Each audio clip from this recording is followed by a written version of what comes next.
Hi, నా పేరు Charan. Welcome to Tech Brainiac. So ఇవాళ Manfrotto MTPIXI అన్బాక్స్ చేసి దాని ఫస్ట్ ఇంప్రెషన్స్ ఏంటో చూద్దాం. సో బేసిక్గా మినీ ట్రైపోడ్ అనగానే మనకు గుర్తొచ్చే కంపెనీ Manfrotto. సో లాస్ట్ వీడియోలో నేను already Digitek mini tripod unbox చేశాను. సో బడ్జెట్లో మీకు ఒక ఆప్షన్ కావాలంటే తప్పకుండా ఆ వీడియో చూడండి.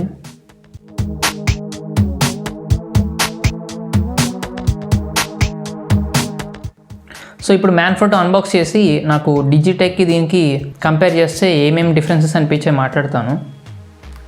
సో ఇది మనకు వచ్చిన ప్యాకేజింగ్. సో ఇక్కడ ఆల్రెడీ అమెజాన్ పకోడీ చేసి ఇచ్చాడు మనకి. సో ఇప్పుడు ఓపెన్ చేద్దాం దీన్ని.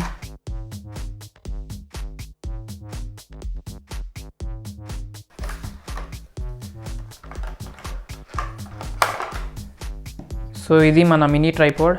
సో ఇది ఒక మాన్యువల్ ఇచ్చాడు, Manfrotto MTPIXI mini tripod. So ఇది DSLR కూడా కనెక్ట్ చేసుకోవచ్చు, కానీ వెయిట్ ఎంత మ్యాక్సిమం సపోర్ట్ చేస్తుందో చూడాలి. సో ఈ బబుల్ హెడ్ అడ్జస్ట్ చేసుకోవడానికి Manfrotto లోగో ఈ నాచ్ ఇచ్చాడు, దాన్ని ప్రెస్ చేయాలి. సో ఇది ప్రెస్ చేసి దీన్ని అడ్జస్ట్ చేసుకోవచ్చు అనమాట. ఇంకా డిజైన్ ఇన్ ఇటలీ. సో వెనకాల క్లియర్గా రాశాడు ఇది ఏమేమి సపోర్ట్ చేస్తుందని చెప్పి. Smart phone plus clamp, compact cameras, DSLRs, compact system cameras. So maximum wait నాకు తెలిసి ఇది 1 kg కన్నా ఎక్కువ తీసుకోలేదు.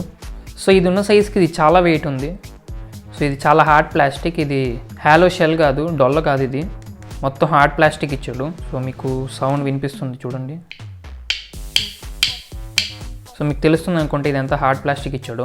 సో బేసిక్గా ప్రొఫెషనల్ వ్లాగర్స్ అంతా ఈ Manfrotto మినీ ట్రైపోడే వాడతారు. సో నేను లాస్ట్ వీడియోలో డిజిటెక్ వాళ్ళది ఒకటి అన్బాక్స్ చేశాను. సో అది ఓపెన్ చేయగానే ఫస్ట్ ఇంప్రెషన్స్ చెప్పాను, కొంచెం చీప్ లుక్ ఉంది, చీప్ ప్లాస్టిక్ వాడినట్టు ఉంది అని చెప్పి. బట్ ఆ బడ్జెట్లో చాలా బాగుంది. సో ఇందులో ఇంకోటి ఏంటంటే మనకి మొబైల్ మౌంట్ ఇవ్వలేదు. సో లాస్ట్ ప్రోడక్ట్ అది డిజిటెక్లో మౌంట్ ఇచ్చాడు, mobile mount. So if in case మీరు వ్లాగింగ్కి ఇది కొనుక్కొని మొబైల్తో వ్లాగింగ్ చేయాలనుకుంటే మీరే అడిషనల్గా ఈ మొబైల్ మౌంట్ అనేది కొనుక్కోవాల్సి వస్తుంది. సో కింద చూసినట్లయితే మనకి రబ్బర్ గ్రిప్ ఇచ్చాడు.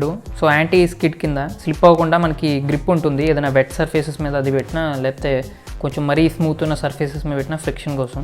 సో నా DSLR ఈజీగా పెట్టేసింది అండ్ హ్యాండ్లో గ్రిప్ చాలా బాగుంది. సో ఈవెన్ DSLR పెట్టినా మనకు తెలుస్తుంది హ్యాండ్లో గ్రిప్ బట్టి ఇది మోయగలదు, ఇది హ్యాండిల్ చేయగలదు ఇంత వెయిట్ అని. So Digitek last time mobile పెట్టినప్పుడే నాకు అర్థమైపోయింది ఇంకొంచెం వెయిట్ పెడితే అది ఇరిగిపోయేలా ఉందేమో అన్న ఫీలింగ్ వచ్చేసింది. సో మొబైల్ మౌంట్కి నేను అడిషనల్గా ఒక ట్రైపోడ్ అడాప్టర్ కొన్నాను, మౌంట్ అడాప్టర్. సో ఒకసారి మొబైల్ కూడా కనెక్ట్ చేసి చూద్దాం ఎలా ఉంటుందో. స్మూత్, చాలా ఈజీగా పెట్టేసింది. సో మొబైల్ కూడా గ్రిప్ చాలా బాగుంది చేతిలో. అండ్ వ్లాగ్స్ అవి చేసుకునేప్పుడు I think this is the best tripod. And ఈ మొబైల్ అడాప్టర్ కూడా నాకు చాలా బాగా నచ్చింది. చాలా ఈజీగా పెట్టుకోవడం తీసుకోవడం ఉంది. ఎంత హైట్ ఉన్నా ఈజీగా అడ్జస్ట్ చేసుకోవచ్చు. సో వేరేవన్నీ ఇలా పైకి లాక్కొని ప్రెషర్ పెట్టుకొని తీసుకోవాలి, లాక్కోవాల్సి వస్తుంది. దీని మెకానిజం చాలా బాగా నచ్చింది. అండ్ దీన్ని హారిజాంటల్గా వెర్టికల్గా తిప్పుకోవడానికి కూడా చాలా ఈజీగా అయిపోతుంది మనకి పని. సో అంత ఈజీగా మనం వర్టికల్ వీడియోస్ కూడా తీసుకోవచ్చు. సో దీని అడాప్టర్ లింక్ కూడా నేను కింద డిస్క్రిప్షన్లో ఇస్తాను.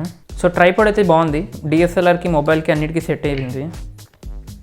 సో ఈ క్వశ్చన్ చాలా సింపుల్. ఇక్కడ మీకు బడ్జెట్లో పని అయిపోవాలి, బడ్జెట్లో ఒక మినీ ట్రైపోడ్ కావాలంటే డిజిటెక్ ట్రైపోడ్ తీసుకోండి.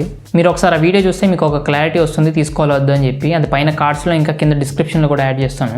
సో లేదు నాకు ప్రీమియంది కావాలి, స్ట్రాంగ్ ప్లాస్టిక్ ఉండాలి, DSLRs అవన్నీ హ్యాండిల్ చేయాలి అంటే Manfrottoకి వెళ్ళండి. సో ఇవన్నీ కాదు, నేను హార్ష్ ఎన్విరాన్మెంట్స్లో షూటింగ్ అది చేస్తాను, నాకు చాలా ఫ్లెక్సిబుల్గా ఉండాలి, మౌంటింగ్ అది డిఫరెంట్ యాంగిల్స్లో కావాలి అంటే ఈ రెండు కాకుండా గొరిల్లా ట్రైపోడ్ తీసుకోండి. అది కూడా కింద డిస్క్రిప్షన్లో లింక్ ఇస్తాను నేను. సో అది వాళ్ళ వీడియో. మీరు ఈ వీడియో ఎంజాయ్ చేసినట్లయితే తప్పకుండా ఒక లైక్ చేసి వెంటనే సబ్స్క్రైబ్ చేసుకోండి. నెక్స్ట్ వీడియోలో కలుద్దాం. Thanks for watching.